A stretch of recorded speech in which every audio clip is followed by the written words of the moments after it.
welcome to my channel, The Black Suit. My name is Gigi and I am new to YouTube and this is my first video, so thanks so much for joining me. I just wanted to talk a little bit about myself and the reason for my creation of this channel. I am an attorney in California. I've been practicing for about 7 years almost, and I wanted to start this channel because over the years of practicing law, I've come across situations in which I wasn't really sure how to tackle workplace-related issues or career-related issues, and there weren't really any reliable resources to turn to, so I wanted to be that resource for other people in my position, for other attorneys or professional women in general, to give advice and support. So hence my reason for this channel.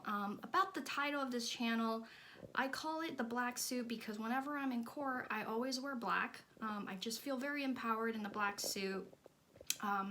And it makes me feel like I'm ready to succeed. And that's how I want this channel to make you guys feel, that you are ready to succeed and that you have what it takes to be empowered and successful. So with that said, let's get into today's topic. I am going to talk about something that is on top of all of our minds, which is the work from home life. I've experienced some pros and some cons, and I thought I would share with everybody the pros and cons because I know that we are all going through a rough time right now, and it would just be really helpful to hear what other people are doing to get through it and all of that to better be able to handle what's going on around us. So let's start with the pros. For the pros, I think the number one pro for me is that I no longer have to commute. It has been such a lifesaver because it cuts off 2 hours of wasted time in traffic. So, and with that 2 hours, I could get so much more done and take care of chores and just get things done around the house that I've been meaning to do. So I really am appreciative of that. The second pro I've noticed is that I don't have to be fully dressed like in a suit every day or wear makeup every day. I mean, there's still some days when I do that, but it is not often, and I don't feel a need to be completely made up and have my jewelry on and all of that. And occasionally I'll do it anyway for important virtual meetings, but generally I don't feel the need to, which is great. And again, it's a time saver for me. And the third thing that I found really beneficial about working from home is with all that time I've saved by cutting off the commute and the time I spent getting ready, I use that time now to exercise and get in my workout, which is so important, especially during these depressing times that we're living in. Working out is so good for your mood. Research has shown that it really will boost your mood for up to 12 hours, and if you can get a little bit of workout in the morning, you'll set the right tone for your day and the right attitude, and you'll be really happy that you did. So if you guys are feeling down and just in the dumps or in a rut, I would really recommend just trying out 10 to 20 minutes of physical activity before you start your day, and there are great YouTube videos to get you on that track. There are great yoga videos from Yoga with Adrienne, and Pop Sugar has great videos, so be sure to check those out if you need something to just give you that extra boost to tackle your day. Now for the cons, I have to say I think there are actually more cons than pros at this point because it's just been a long time that we've been stuck in this work from home life, and so it's getting a little bit dull. So on that point, my number one con would be that it is really difficult to maintain social activities and have a sense of social connection with other people, especially coworkers. So for that, I think that the most important thing you can do is just touch base with your coworker once in a while. Like if you have a team member that you're really close to or a coworker you really enjoy talking to, set up a time to talk to them once a week. Do a video chat just to see what's going on around the office with client cases. That way you stay in the loop and you know what are the important developments that you should be aware of and that maybe you could take advantage of for yourself, and get yourself on like cases that are more interesting or that are more prominent and just help you advance. because even though right now things don't seem to be progressing fast, we will be out of the pandemic, and then we'll be back in the office, and that's when all these things will pick up, and you'll have better opportunities if you know what's coming in the door right now, what's going on in the office right now. And in addition to talking to your coworkers, I would recommend occasionally taking a trip out to the coffee shop.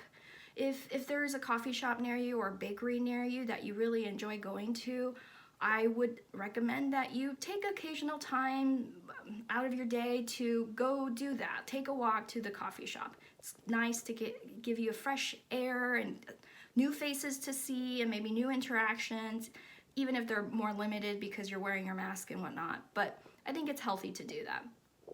And my third advice for getting over that lack of social interaction issue is to play background music. You know, like if you have a quiet office and there's just not a lot of noises around you, ambient noises, and it gets very dull and isolating, it really helps to have some background music, which has been helpful for me. So I would recommend that, you know, you could tune into a bunch of different YouTube channels. There's so many options on YouTube, great options, especially around the holidays. There's some really nice holiday music with really pretty graphics that you can watch, and really to help you feel like you're still connected to things even though you're in isolation.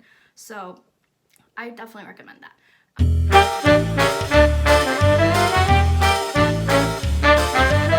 For the second con of working from home, it's really about the difficulty of separating home life from work life.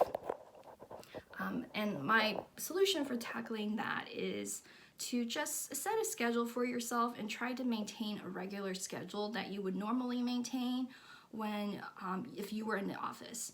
So if you work from 8 a.m. to 5 p.m. every day, be sure to keep to that schedule and try not to deviate from it too much, because if you can keep to the schedule, you'll be much happier in the long run, and you'll still feel that there's some boundary between the home and the work life. My other recommendation is that you have a dedicated space in your home where you can work. And so, of course, don't work in the bedroom or the bathroom or any of those rooms. Like, have a space that you can call your own, really. And I think that will really help with being able to keep the boundaries set between home life and work life.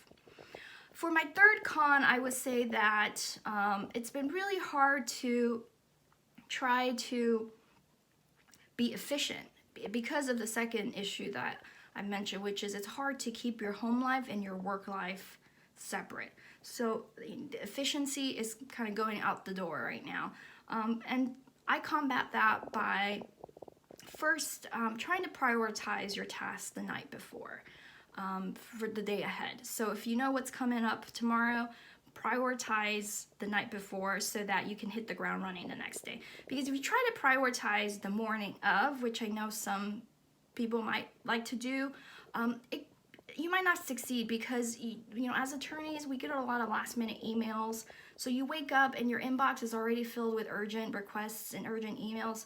Then that means you got to take care of those, and then you can't really plan what your priorities for the day. So I would recommend that you plan the night before to the extent that you can. And then the other thing to be aware of to increase efficiency is to take breaks.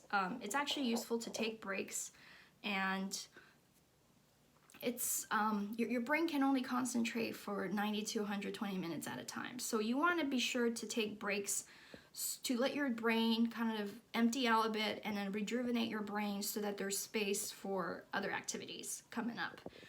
So don't think like, oh, taking a break, I'm wasting time. Oh no, I'm not gonna get this done. Actually, it's counterintuitive, but it works. If you can just take a break, empty out your brain a little bit, let it reset, you'll actually gain more efficiency. Or at least try it out and see if it works for you. And my last con that I've experienced while working from home is that I don't feel as stimulated and motivated to get things done. Probably because of just the monotony and the isolation, and feeling just generally not feeling positive about things the way the state of things. So I would say that to combat that, you should find a new hobby for yourself. Find a new hobby that allows you to do something that challenges you, but that is not too difficult, because if it's too difficult, then you'll be overwhelmed and you won't continue doing the activity. So find something that is just right, and then you can sort of get out of your day-to-day work and do something fun for yourself, like pick up a new activity, a new exercise you've been wanting to do, a new dance class, virtual dance class I've been wanting to try, or a game that you've been wanting to learn. And now is that time to do it, to really find some time to do what you want to do, and get you into a state of more positive well-being. And I think that would do really well for your work life too, if you can just find an activity on the side that really helps you. Those are my tips for conquering the downsides of working from home. So I hope those were useful to you. There's some things I have tried and have worked for me. If there are other things you've tried and worked for you, please feel free to comment below and let me know what you've experienced during the work from home life and any tips you have to share. Thanks so much for watching. If you like this video, please hit the thumbs up button and consider subscribing, and I will see you in the next one.